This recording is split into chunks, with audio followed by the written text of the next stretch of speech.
کہ اس نے تم میں پیغمبر پیدا کیے اور تمہیں بادشاہ بنایا اور تم کو اتنا کچھ عنایت کیا کہ اہل عالم میں سے کسی کو نہیں دیا۔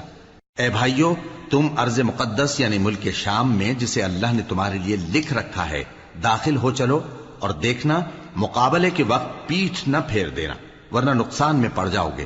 وہ کہنے لگے کہ موسیٰ، وہاں تو بڑے زبردست لوگ رہتے ہیں، اور جب تک وہ سرزمین سے نکل نہ جائیں ہم وہاں جا نہیں سکتے۔ ہاں، اگر وہ وہاں سے نکل جائیں تو ہم جا داخل ہوں گے۔ جو لوگ اللہ سے ڈرتے تھے ان میں سے دو شخص جن پر اللہ کی عنایت تھی کہنے لگے کہ ان لوگوں پر دروازے کے رستے سے حملہ کر دو، پھر جب تم دروازے میں داخل ہو گئے تو فتح تمہاری ہے، اور اللہ ہی پر بھروسہ رکھو اگر تم واقعی ایمان والے ہو۔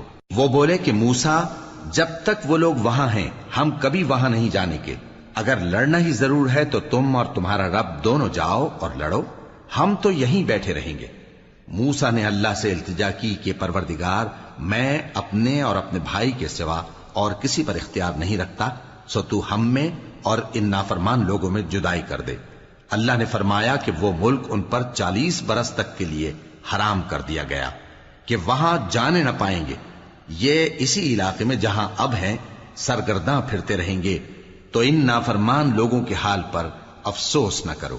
اور اے نبی، ان کو آدم کے دو بیٹوں حابیل اور قابیل کے حالات جو بالکل سچے ہیں پڑھ کر سنا دو کہ جب ان دونوں نے بارگاہ الہی میں ایک ایک نیاز پیش کی تو ایک کی نیاز تو قبول ہو گئی اور دوسرے کی قبول نہ ہوئی۔ تب قابیل حابیل سے کہنے لگا کہ میں تجھے قتل کر دوں گا۔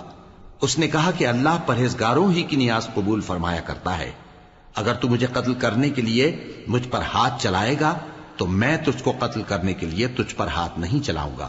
مجھے تو اللہ رب العالمین سے ڈر لگتا ہے، میں چاہتا ہوں کہ تو میرے گناہ کو بھی سمیٹ لے اور اپنے گناہ کو بھی، پھر تو اہل دوزخ میں سے ہو جائے، اور ظالموں کی یہی سزا ہے۔ آخر اس کے یعنی قابیل کے نفس نے اس کو اپنے بھائی کے قتل ہی کی ترغیب دی تو اس نے اسے قتل کر دیا۔